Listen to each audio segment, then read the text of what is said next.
ओंकार स्वरूप भगवान शिव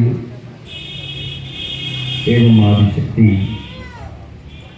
जगत जननी जगदम्बा की अन्य निपासित श्रद्धालु सज्जन वृंद, माताएं बहनें, छोटे छोटे बच्चे बच्चियां एवं दूर दूर से आए हुए सदगृहस्थ सज्जन वृंद, परमात्मा की असीम कृपा है या यूं कहें अनेकों जन्मों का पुण्य का ये फल है जो परमात्मा की कृपा से, सदगुरु की कृपा से कुछ समय के लिए सत्संग रूपी गंगा में स्नान करने का सौभाग्य मिला है। ये जन्म जन्मांतर का पुण्य जब संग्रहित होता है ना, तभी इस प्रकार का सौभाग्य मिलता है। जब गुरु की असीम कृपा जब हम सबों के ऊपर होता है तो उनके चरणों में बैठ करके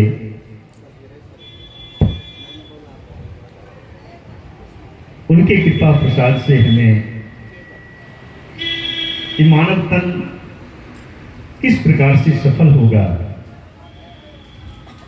ये सत्संग के माध्यम से हमें बताया जाता है। क्योंकि सारे वेद शास्त्रों में कहा गया है हरि अनंत, हरि कथा अनंता, इसका कोई अंत नहीं है। और संत का मिलन, सत्संग, संत के चरणों में बैठ करके उनके आशीर्वचनों को श्रवण करना, सब ग्रंथ में बताए रास्ते पर में चलना, ये सब कुछ हमें सिर्फ सत्संग लाभ करने मात्र से प्राप्त हो जाता है। सत्संग के बारे में बताया गया है,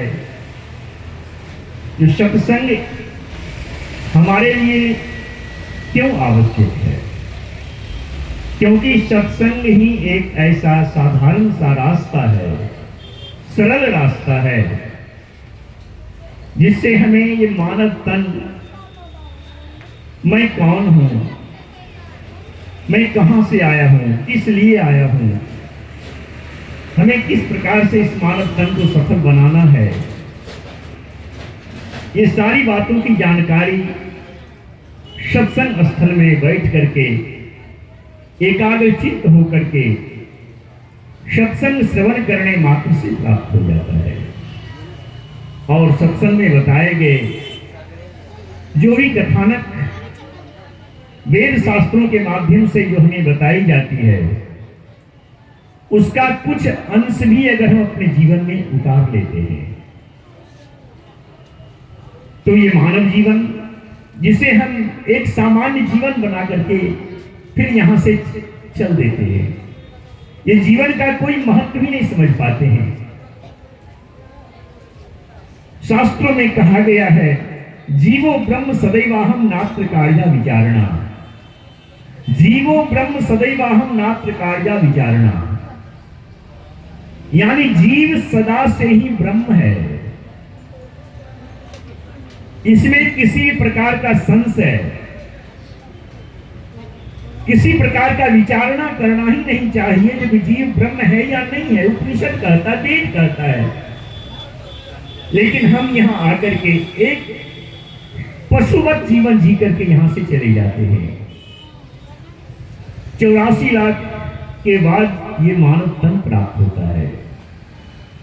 अब यहां से आगे की यात्रा करनी चाहिए हमें। उपनिषद तो यहां तक कह ही दिया है, मृत्योर्मा अमृतम गमय, यानी हम यहां पर में जो आए हैं मृत्यु प्राप्त करने के लिए नहीं आए हैं। मृत्यु और मां अमृतम गम है।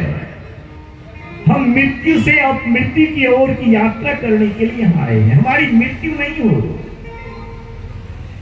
तब ये मानव जीवन के महत्व को हम समझ पाएंगे।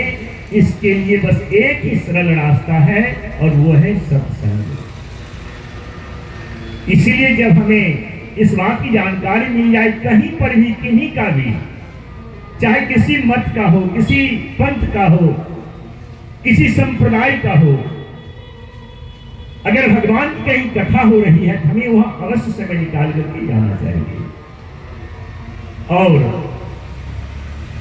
संतों ने तो कहा, सोना सज्जन साधु जना टूटे जुड़े सौवाद। संत जो होते हैं ना सोना के सामान होते हैं। उनके ऊपर किसी प्रकार का सांसारिक प्रभाव उनके ऊपर नहीं होता। जो संत होते हैं, जिनके सानिध्य में बैठ करके हम लोग सत्संग श्रवण कर रहे हैं,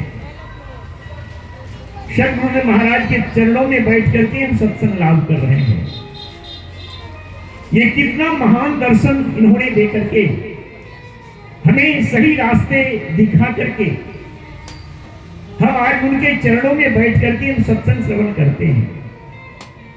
उन्होंने कितना सुंदर प्रार्थना है इनका, सब संतन की बलि बन। कितना बड़ा दर्शन है ये संत का स्वभाव, ये संत की महिमा। ऐसे परमहंस पुरुष जिन्होंने हमें एक जीवन जीने का इतना सरल सुलभ रास्ता दे करके गए, अगर हम इनके बताए रास्ते पर में चलते हैं तब हम समझ पाएंगे जो कि हम कौन हैं। अपने आप को हम समझ नहीं पाते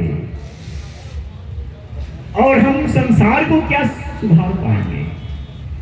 ये संत जो होते हैं ना, वो संत इसीलिए धरती पर में आते हैं कि संत के वाणी में वो ताकत होती है, संत के चिंतन में वो शक्ति होता है। जो उनका वाणी जब हमारे कर्णपुट के माध्यम से हमारे हृदय को स्पर्श करता है ना, तो हमारे जीवन के सारे अंधकार मिट जाते हैं। परमात्मा इसके अंदर निवास करते हैं। कस्तूरी कुंडल वसे मृत्यु हुए बनाई। भगवान अंदर, सबके अंदर तो परमात्मा है, लेकिन हम उन्हें पहचान नहीं पाते, देख नहीं पाते, अनुभव नहीं कर पाते। और सारे संसार को हम भगवान को खोजने के लिए संसार में भटकते रहते हैं। कहां भटके हैं? वो तो हमारे अंदर ही गिरा है।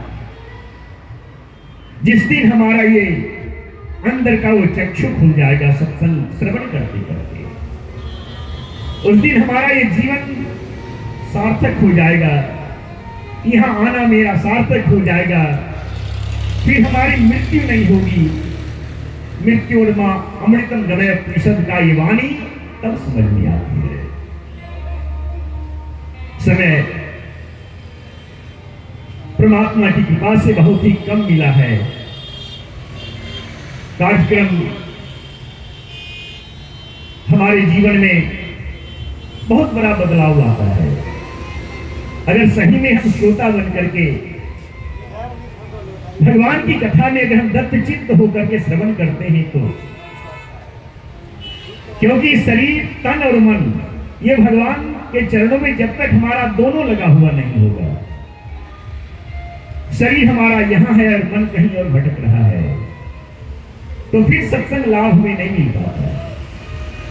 जितना देर हमें समय मिला है, तन और मन दोनों भगवान के चरणों में कथा में लगा करके एकाग्र चित्त होकर के श्रवण करें। फिर देखिए मानव जीवन भगवान ने जो हमें दिए हैं, और वो खरबों की संपत्ति अमूल्य ये मानव तन है, लेकिन इस मानव तन को हम बस एक हार मांस का पिंजरा मान लेते हैं।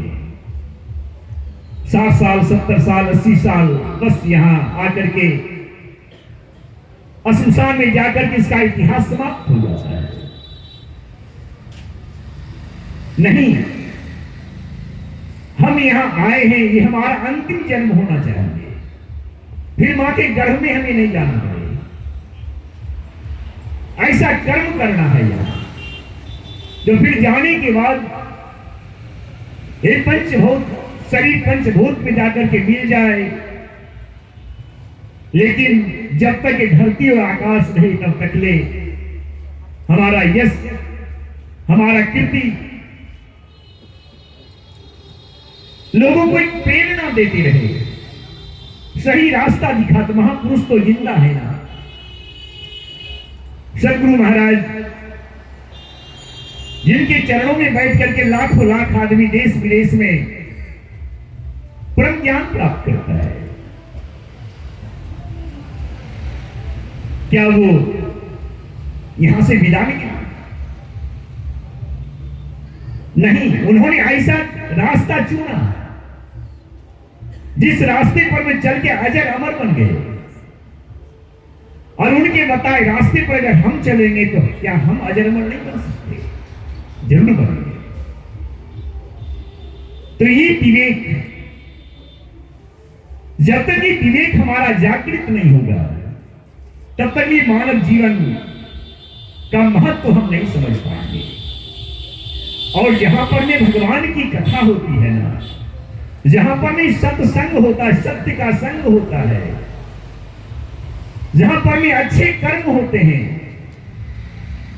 उस जगह पर में आज उदाहरण के रूप में आप देख रहे हैं ना, जब से मैं आप लोगों के क्षेत्र में आया और तब से मैं देख रहा हूं सत्संग का प्रभाव सब आदमी देख रहे हैं इस बात को। आज अभी अभी आप लोगों को जानकारी मिला, राम वृक्ष बाबू के 4 संतान और सत्संग का जिस रास्ते पर एक पिताजी चलते थे, वो संस्कार चारों संतान में आया। आज कोई प्रकार का उत्सव होता है घर में, कोई आयोजन होता है, तो इस प्रकार का सत्संग का आयोजन करते हैं। ये सत्संग यहां क्यों होता है? इसलिए कि यहां पर में बारंबार ये सत्संग होता था। वो ऊर्जा यहां विद्यमान है, जिसके कारण, जिसके प्रभाव से उनके बच्चे के मन में भी इस प्रकार का भाव उत्पन्न होता है। कोई भी आयोजन ऐसा हो तो सत्संग अवश्य होना चाहिए। ये सत्संग की महिमा है। जहां पर जिस प्रकार का कर्म होता है ना, वहां पर में उसी प्रकार का ऊर्जा विद्यमान रहता है। तो इससे हमें बहुत ज्ञान मिलता है। जिस समय श्रवण कुमार जी अपने माता पिता को चारों धाम की यात्रा कराने के लिए डोली में बिठा करके जा रहे थे, अपने माता पिता को डोली में बिठा कर, माता पिता आंख के अंधे थे ना, चारों धाम की यात्रा के लिए निकल जाते श्रवण कुमार। और जाते जाते रास्ते में एक बहुत बड़ा जंगल मिलता है। उस जंगल में जब श्रवण कुमार पहुंचते हैं ना, तो एकाएक श्रवण कुमार के मन में एक विचार आ जाता है, ये दोनों आदमी का वजन लेकर के डोली में चलने में कठिनाई हो रहा है, कष्ट हो रहा है। ऐसा क्यों नहीं करें? जो माता पिता हमारे आंख के अंधे हैं, शरीर से तो सबल हैं, ऐसा क्यों नहीं किया जाए? माता पिता को हाथ पकड़ करके, हाथ का सहारा देकर, क्योंकि आंख के अंधे हैं, चारों धाम की पैदल यात्रा क्यों नहीं करा दिया जाए? एकाएक श्रवण कुमार के मन में इस प्रकार का ख्याल आ जाता है। घर से तो चले थे माता पिता को डोली में बिठा करके यात्रा करवाऊंगा चारों धाम, लेकिन जंगल में आते ही एकाएक उनके मन में यह ख्याल विचार आ जाता है, ध्यान बदल जाती है। या ऐसा क्यों नहीं किया जाए? माता पिता को हाथ पकड़ करके चारों धाम की यात्रा क्यों नहीं करवा दिया जाए? तो श्रवण कुमार जी पिताजी से कहते, पिताजी, बोले हाँ बेटा, एक विचार मन में बारंबार आ रहा है। बोले क्या? तो मेरे मन में विचार आया, पिताजी दोनों आदमी का वजन लेकर डोली में चलने में थोड़ा कष्ट हो रहा है।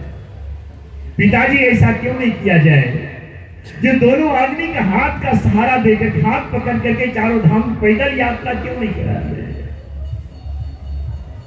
श्रवण कुमार के पिताजी कहते, बेटा श्रवण, ठीक है कोई बात नहीं, लेकिन बेटा अभी नहीं, कुछ दूर और चलो, डोली में बिठा करके, उसके बाद तुम वहां से पैदल यात्रा करा देना।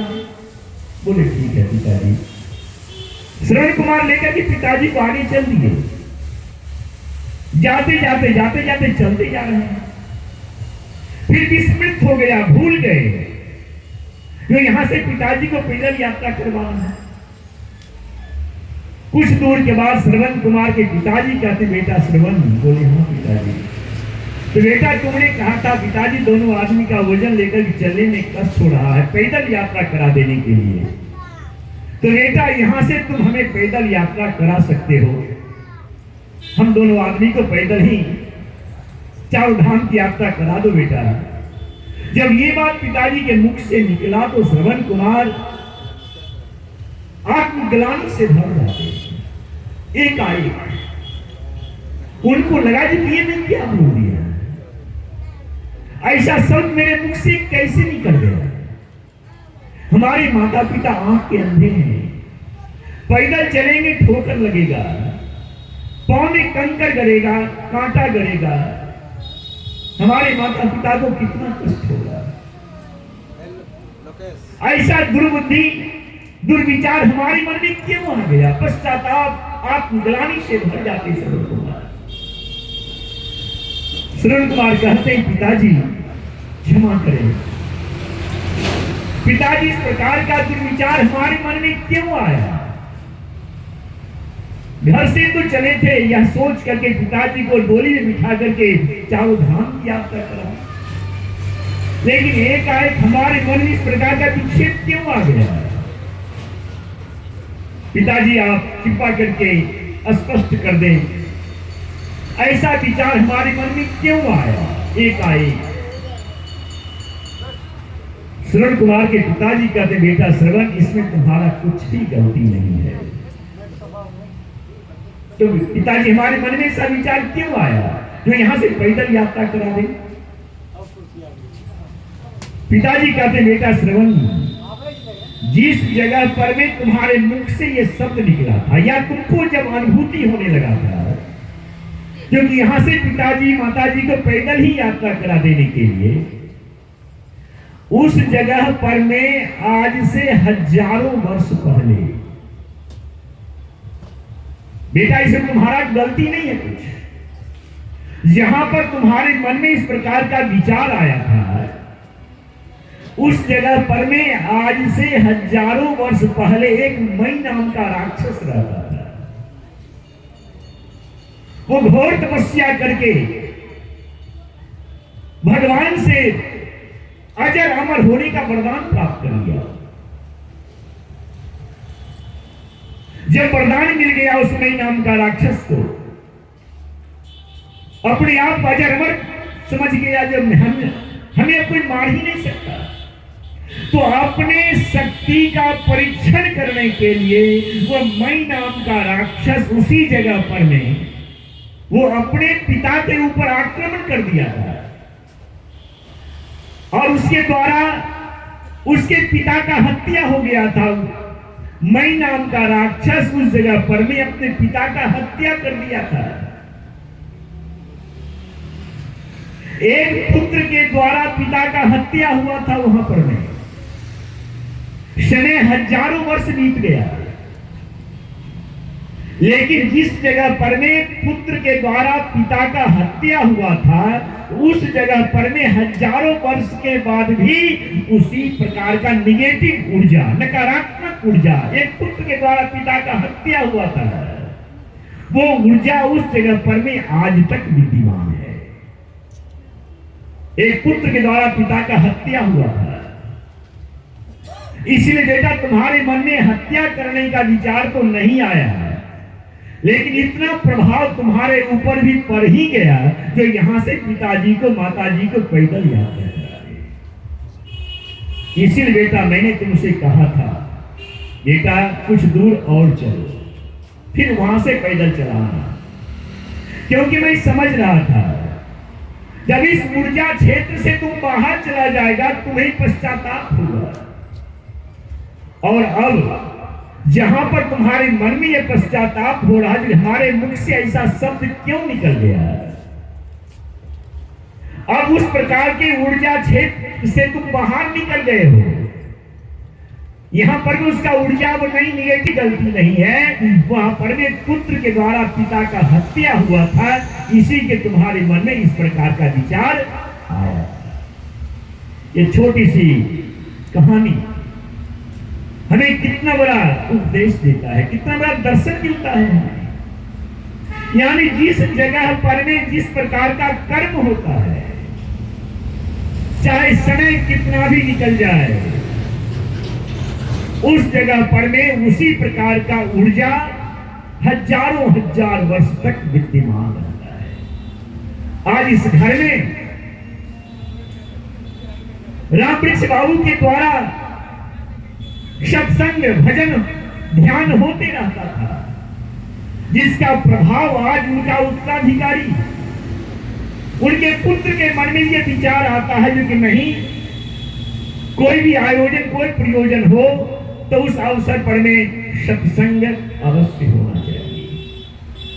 यह हमें ज्ञान देता है और तभी समाज में बदलाव भी आ सकता है। यही एक आध्यात्मिक मार्ग है। चाहे दुनिया का सारा साम्राज्य मेरे पास हो जाए, संसार का सारा दौलत मेरे पास आ जाए, लेकिन अगर हमारा सोच, हमारा विचार, हमारा कर्म, हमारा आचरण अगर ठीक नहीं है तो दौलत से हमें वो शांति नहीं मिलेगी। और ये मानव जीवन में अगर शांति नहीं मिला, दौलत तो बहुतों के पास है, दौलत कहां घर में शांति है? घर तो नर्क बना हुआ है, दिन रात घर में लड़ाई झगड़ा होते रहता है, आपस में किसी से कोई बात तक नहीं करता, धन का कमी नहीं है, क्योंकि दिन रात जहां पर जिस प्रकार का कर्म होता है ना, उसी प्रकार का प्रभाव वहां पर भी विद्यमान रहता है। इसे सबों को चाहिए, अगर हम चाहते हमारे घर में सम्मति आए, सबसे बड़ा संपत्ति सम्मति नहीं होता है। गोस्वामी जी तो लिखे हैं ना, जहां सम्मति तहां संपत्ति ना, और जहां कुमति तहां विपत्ति ना। जहां पर में सम्मति है वहीं पर में लक्ष्मी है, वहां से लक्ष्मी का विदा नहीं हो सकती है जहां सम्मति है। और जहां सम्मति नहीं है फिर वहां पर में लाख हम कमा लें, उससे हमें शांति सुख कभी नहीं मिल सकता है। तो सम्मति आता है सत्संग से, सत्संग से हमारे घर में सम्मति आएगा, और जब सम्मति आ जाएगा तो लक्ष्मी जाएगी कहां? लक्ष्मी को तो रहना पड़ेगा। ये सत्संग की महिमा होती है। बहुत दुर्लभ है कि ये क्षण हमारे जीवन में ऐसे नहीं मिलता है। जन्म जन्मांतर का जब पुण्य संग्रहित होता है ना, तभी जाकर के अच्छे कर्म हमारे द्वारा होते हैं। हमारे घर में अच्छे कर्म तभी होते हैं जब हमारे पूर्वजों का, हमारे माता पिता का अगर वो संस्कार पुत्र को मिलता है ना, तभी जाकर के इस प्रकार का धर्म कर्म का माहौल हमारे समाज में, हमारे परिवार में बन पाता है। और यही एक रास्ता है, इसके सिवा दुनिया में और कोई रास्ता नहीं है जो मानव जीवन को संवार सके, मानव जीवन को पल्लवित पुष्पित कर सके। बस सत्संग के सिवा कोई दूसरा मार्ग नहीं है। इसीलिए हम सभी आदमी को ये सोचना चाहिए, जो आज हमारे जीवन में इतनी अशांति क्यों है, हमारे हमारे जीवन में इस प्रकार का तनाव क्यों है? वैचारिक विषमता हमारे परिवार में क्यों है? जरा सोचे, चिंतन करें। सोचने के बाद जिस समय कलयुग आने वाला था, राजा परीक्षित का साम्राज्य था। पांडव कुल नंदन राजा परीक्षित, जिनके राज्य में किसी प्रकार का किसी को अकाल मृत्यु नहीं होता था, अकाल नहीं पड़ता था। पूरी उनकी प्रजा धन धान्य से परिपूर्ण थे, सुख शांति थी, समानता थी। लेकिन जब कलयुग जब आने वाला था तो अपना प्रभाव दिखाने लगा। गाय को कष्ट होने लगा, बैल को कष्ट होने लग गया, धरती मां कराहने लग गई। अभी कलयुग आने वाला था ना, आया भी नहीं था पूर्ण रूप में। लेकिन जहां का साम्राज्य, जहां का राजा परीक्षित के समान हो, फिर वहां कलयुग कैसे आ सकता है? जहां सत्य हो, जहां न्याय हो, जहां दया हो, जहां धर्म हो, वहां कलयुग कैसे आ? चिंतन करेंगे, सोचेंगे। भगवान सब कुछ आपको दिए हैं। एक हाथ में भोग दिए हैं, एक हाथ में मोक्ष दिए हैं। दोनों हाथ में लड्डू है आपको। लेकिन अगर विवेक नहीं है, तुम्हें भोग मिलता है ना मोक्ष मिलता है। सारा जीवन बैल के जैसे खटते खटते जीवन समाप्त हो जाता है। 10 दिन के बाद, मरने के 10 दिन के बाद कोई नाम लेने वाला नहीं होता, क्योंकि करने द्वारा कोई ऐसा होता ही नहीं है जिससे कि आने वाला समाज हमें याद रखे। राजा परीक्षित के राज्य में प्रजा को अपने संतान की ऐसे माना जाता था। चारों धर्ममय वातावरण था, अधर्म नाम का कोई चीज नहीं था। और जब कलयुग का युद्ध, युग का स्वभाव युग धर्म है। सतयुग के बाद निश्चित त्रेता आएगा ही, त्रेता के बाद द्वापर आएगा ही, द्वापर के बाद कलयुग आएगा ही, कलयुग के बाद सतयुग आएगा ही। ये तो युग धर्म है। जब द्वापर का अंत हो रहा था और कलयुग का आगमन होने वाला था, और जब गाय को, एक बैल को जब कलयुग के द्वारा कष्ट दिया जा रहा था, राजा परीक्षित सामने खड़े हो जाते हैं। भागवत की कथा सुने होंगे, कितनी बार सुने होंगे, लेकिन आप मंथन कभी नहीं करते हैं, चिंतन नहीं करते हैं। भागवत तो सुन लेते हैं। ये कितना बड़ा दर्शन है। कलयुग जिस समय भक्ति अपने ज्ञान वैराग्य, जो पुत्र थे भक्ति का,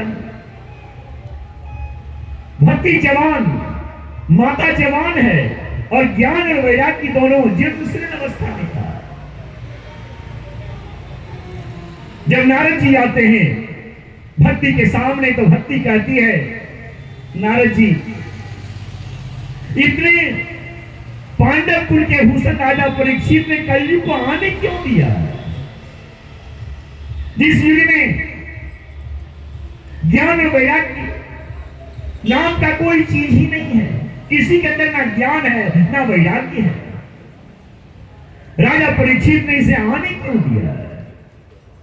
नारद जी कहे थे, भक्ति कलयुग का एक बहुत बड़ा, कलयुग में गुण भी है, एक बहुत बड़ा गुण कलयुग में है।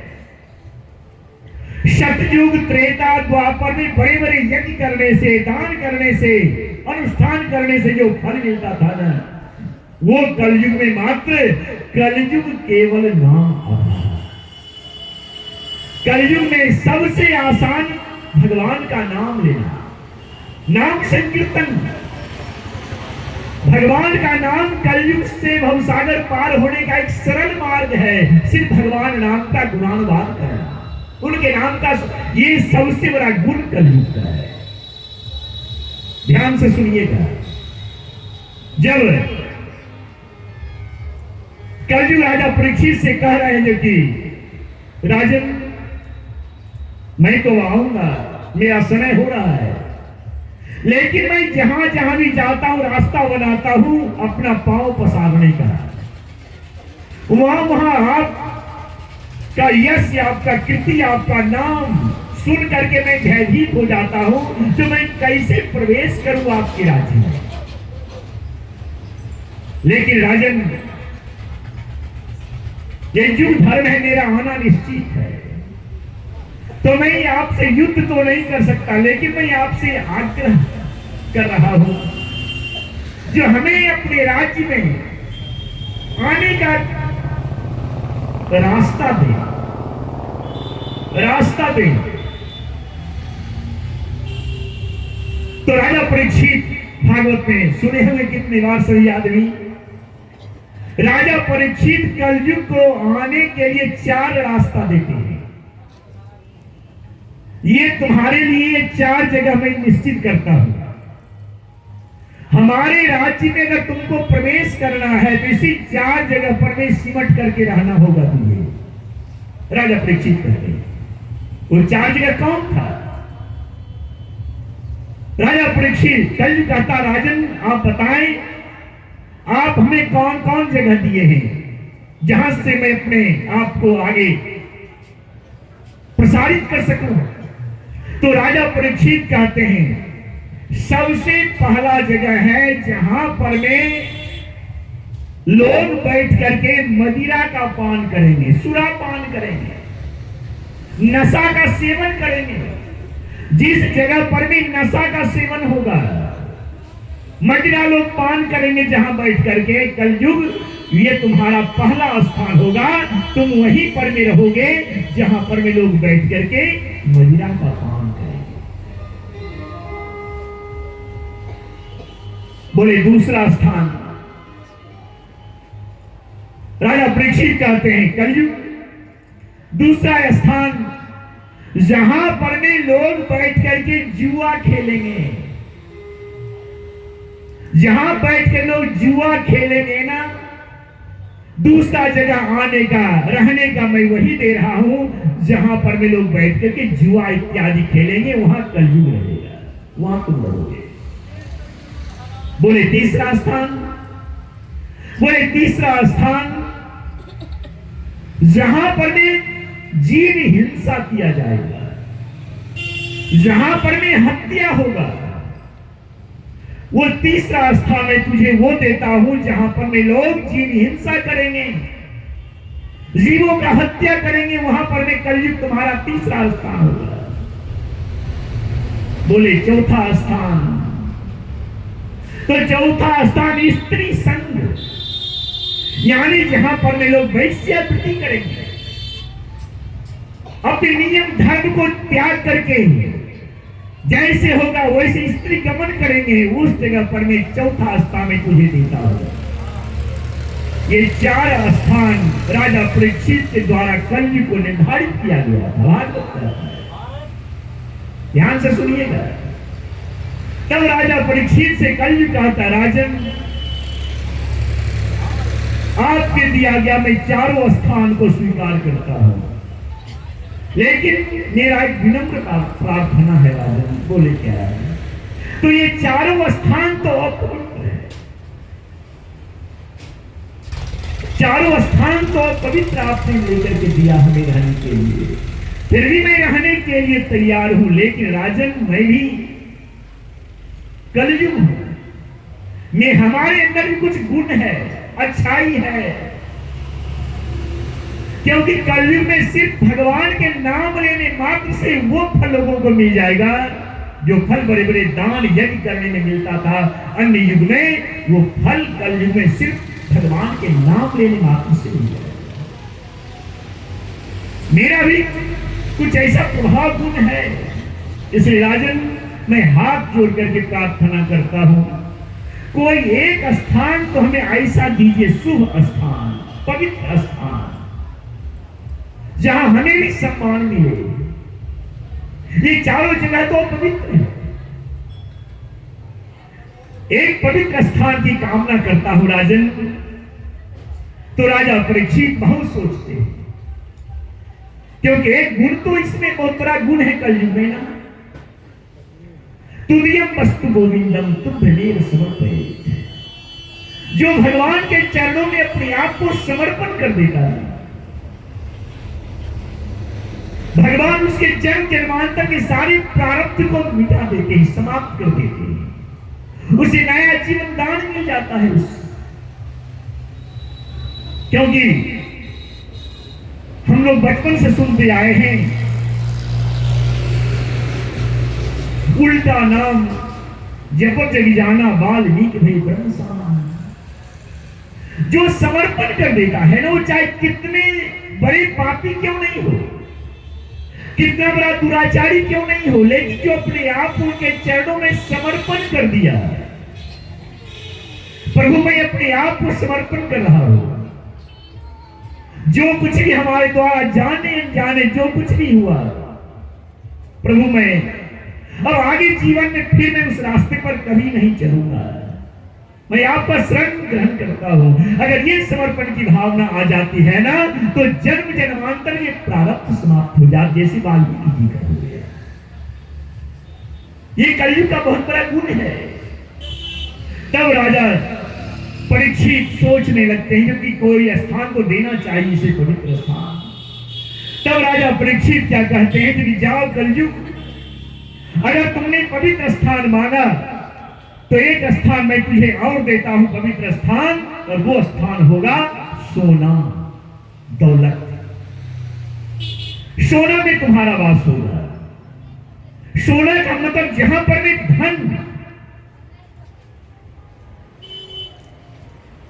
धन की भी एक सीमा होती है। शायद इतना दीजिए जामे कुटुंब समाए, मैं भी भूखा ना रहूं साधु ना भूखा रहे, एक सीमा है। अगर इससे ज्यादा धन आ गया ना, तो मार काट तो होना ही होना। सब का एक सीमा है। तो कलयुग का 5वां स्थान देते हैं राजा परीक्षित, सोना। 5वां स्थान, जाओ कलयुग मैं तुझे एक पवित्र स्थान देता। ये कहानी भागवत से हम लोग कितनी बार जीवन में सुने हैं। राजा परीक्षित जिनके द्वारा ये 5 स्थान दिया गया था, वो राजा परीक्षित मात्र एक बार भागवत श्रवण किए थे, प्रातः स्मरणीय सुखदेव जी महाराज के मुखारबिंद से, मात्र एक बार। और एक बार के भागवत श्रवण करने से राजा परीक्षित अजर अमर हो गए। आज उनकी गाथा को हम गा रहे हैं, और हम अपने जीवन में कितने बार भागवत सुन लेते हैं, लेकिन एक छोटी सी पूरी आदत नहीं छोड़ पाते। जन्म मरण से मुक्ति तो ये बहुत दूर की बात है। हम छोटी छोटी सी जो गलत आदतें हैं, किसी का निंदा करना, किसी को नीचा दिखाना, किसी की चुगली करना, किसी की आलोचना करना, किसी को धोखा देना, भागवत कितने बार सुन लेते हैं, लेकिन छोटी छोटी आदत भी नहीं छोड़ पाते हैं। जबकि राजा परीक्षित एक बार ही भागवत श्रवण किए थे ना, मुक्त हो गए। ये इसलिए मुक्त हो गए क्योंकि माथे पर में काल का सूचना मिल गया था। 7वां दिन तक छठा खोला, 7वां दिन जाना है यहां से। फिर अब कौन ऐसा है जो हमें आसक्त कर सकता है? कौन लालच में आसक्त कर सकता है? 7वां दिन जिसे मरने की बात आ जाएगी सामने। लेकिन हमारे जीवन में उस कथा का कोई असर नहीं पड़ता। भागवत सुन तो जरूर लेते हैं, लेकिन उसका असर नहीं पड़ता। असर इसलिए नहीं पड़ता क्योंकि जब तक हमारा ये चिंतन, हमारे विवेक की शक्ति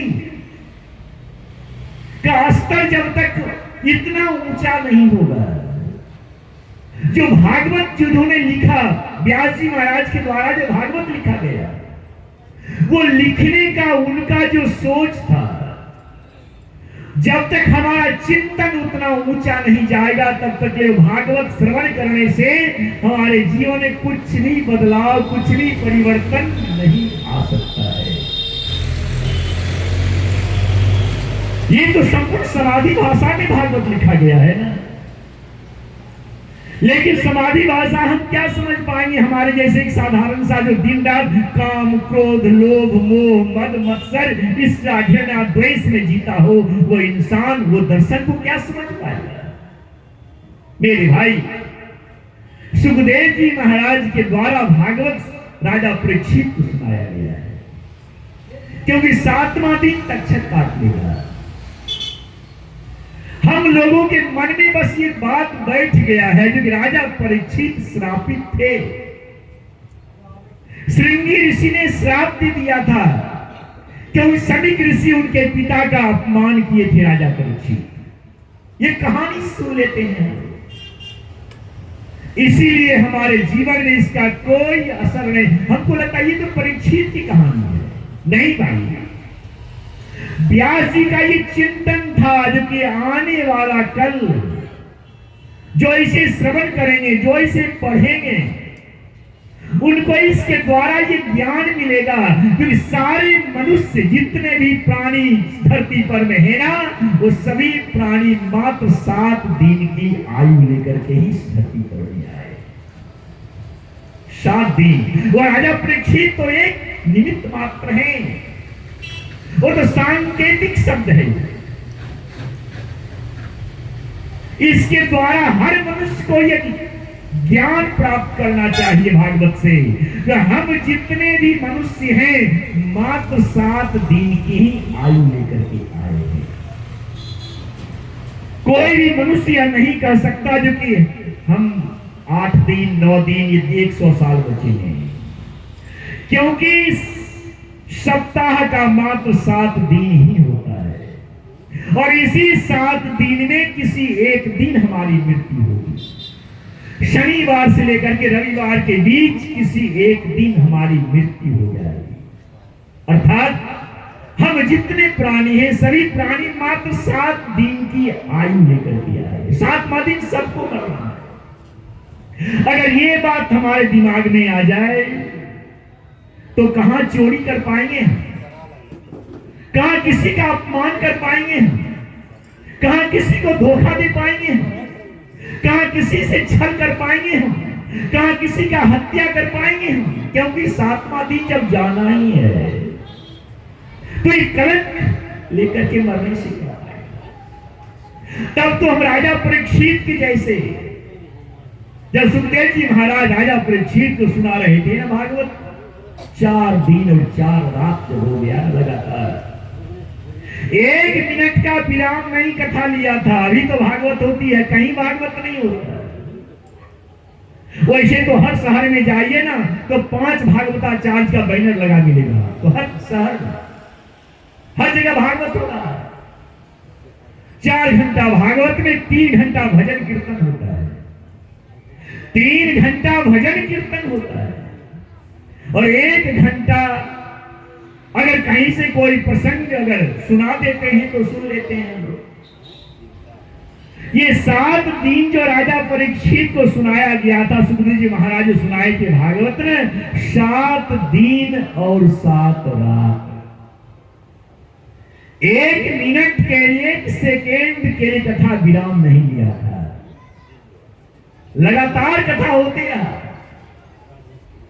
जब कथा का 4th दिवस आ गया ना, 4 दिन 4 रात लगातार राजा परीक्षित बैठे हुए हैं। सुखदेव जी महाराज व्यासपीठ से भागवत श्रवण सुना रहे। 4था दिन सुखदेव जी महाराज कहते, राजन 4 दिन हो गया, 4 रात बीत गया, एक आसन से बैठ करके आप कथा श्रवण कर रहे हैं। अगर कुछ जलपान करने की इच्छा हो, थोड़ा आराम करने की इच्छा हो, तो मैं कथा कुछ देर के विराम देता हूं, आप जलपान करके आइए। तो राजा परीक्षित कहते, नहीं गुरुदेव, अब आपके मुख से जो अमृत का पान मैं कर रहा हूं, अब ना भूख लगता है, ना प्यास लगता है, ना नींद, कुछ भी नहीं। क्योंकि जब 7वां दिन जाना है तो नींद कहां 7 दिन तक आएगा। बस आप कथा सुनाते रहें गुरुदेव, मैं इसी प्रकार से कथा श्रवण करता रहूंगा और 7 दिन और 7 रात लगातार भागवत होते ही रहा। और अभी 7 दिन की भागवत होती है, 4 घंटा में 3 घंटा भजन कीर्तन होता है। और भजन कीर्तन का पैसा बना दिया गया मेरे भाई, बस सिर्फ भजन कीर्तन नाम का रह गया है। नाव तो डांस होता है कथा के बीच में, विकृत रूप होते जा रहा है। जब कथा सुनते सुनते हमारे अंदर स्थिरता आती है, तन मन एकदम से भगवान के चरणों में लीन होने लगता है। अभी तो भागवत होता है, डांस देखते हैं ना टीवी में, लोग नाच रहे हैं भजन कीर्तन पर और अशांति अंदर से उद्विग्नता आ रही है। तो ये भागवत श्रवण करने से क्या मेरा कल्याण होगा? क्या हमें इससे मुक्ति मिलेगी? आज सब कुछ का सार मिटते जा रहा है। ये वातावरण का ऐसा प्रभाव समाज के ऊपर पड़ते जा रहा है। धर्म को व्यवसाय बनाया जा रहा है, जिसके द्वारा लोगों के मन में इसके प्रति ईर्ष्या होने लगे, घृणा होने लगे। समाज तो ऐसे ही गलत दिशा में बढ़ते जा रहा है और ऊपर से हम लोग ऐसे ऐसे चीज परोस देते हैं। नाम सत्संग का हो जाता है, लेकिन सत्संग के आड़ में व्यापार चलता है। ये व्यापार से क्या लोगों के मन में उसके आस्था विश्वास को हम मजबूत कर सकते हैं क्या? अगर भागवत श्रवण करते से अगर हमारा ये मन परमात्मा के चरणों में एकाकार नहीं हो जाए तो मैंने भागवत सुना ही नहीं। ये कथा श्रवण करने से भी क्या फायदा? इसलिए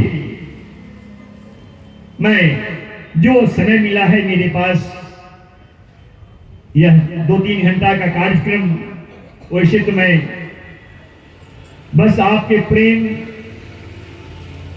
ऐसा होता है जो कि हमें वचन दे देना पड़ता है, क्योंकि मेरा उद्देश्य कथा सुनाने का है। जो कथा से आपके अंदर बदलाव आए, आपके सोच में परिवर्तन आए, आपका सही मार्ग आप चुने, क्योंकि सत्संग जीवन जीने का हमें कला सिखाती है। ये मानव जीवन को आत्म साक्षात्कार करवाता है कि मैं कौन हूं, और ये 2 घंटा में संभव नहीं है। जन्म जन्मांतर के प्रारब्ध लेकर के आए हैं ना, ये 2 घंटा की कथा हमारे अंदर कितना बदलाव ला सकता है। करत करत अभ्यास ये लगातार होते रहना चाहिए, और ये संस्कार हमें समाज को देना है, जबरदस्ती देना है। क्योंकि एक संत तालाब में स्नान करने के लिए जाते हैं, और जब पानी में प्रवेश करते हैं संत, तो देखते क्या है, संत उस पानी में, उस तालाब में एक बिच्छू डूब रहा था। संत को दया आ गई। संत ऐसे अंजलि में जल लेते हैं और उसमें उस बिच्छू को पानी से निकालने का प्रयास करते, बिच्छू डंक मार देता है, फिर पानी में गिर जाता है। बारंबार संत प्रयास करते हैं बिच्छू को पानी से निकालने का, लेकिन बिच्छू का ही स्वभाव है ना डंक मारना, वो पानी में गिर जाता था। एक शिष्य संत से कहा कि गुरुदेव आप क्यों प्रयास कर रहे हैं?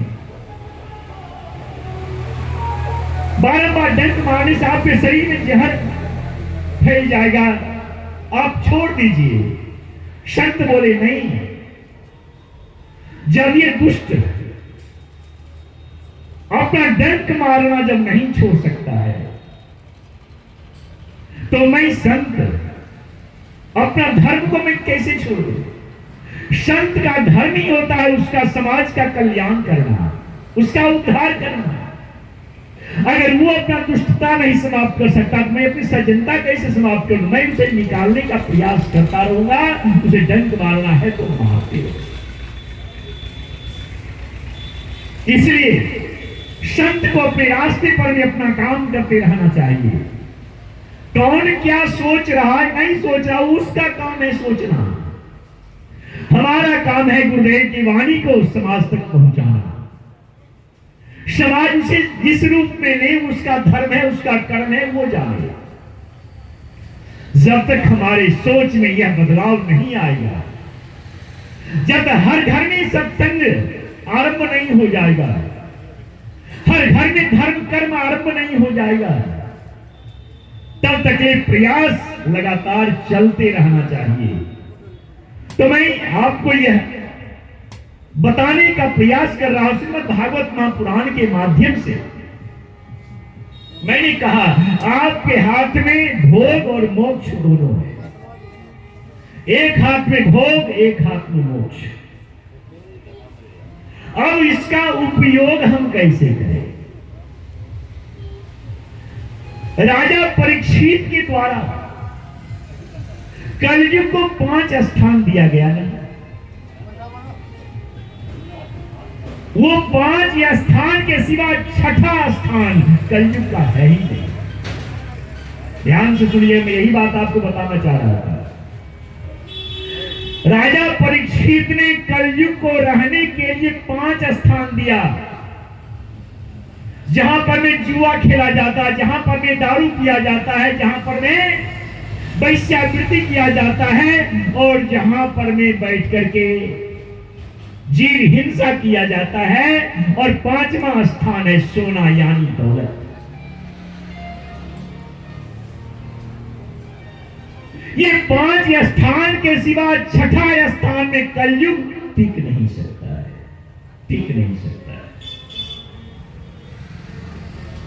आप कहेंगे क्योंकि ये कैसे संभव है? संभव है क्योंकि जितने भी आप देखें, काम, क्रोध, लोभ, मोह, मद, मत्सर, ईर्ष्या, घृणा, द्वेष, निंदा, हत्या, ये सब कुछ इसी 5 के अंतर्गत सब कुछ है। जड़ यही 5 है। इसी के द्वारा हम ये सारे कुकर्म कर लेते हैं। जहां पर में अगर आप में क्षमता होनी चाहिए, जहां पर में आप हो, वहां पर ये 5 नहीं टिकना चाहिए। अगर ये क्षमताएं आप में आ जाए तो इसी धरती पर में आपका घर, आपका परिवार सतयुग हो जाएगा। आपके घर में सतयुग जैसा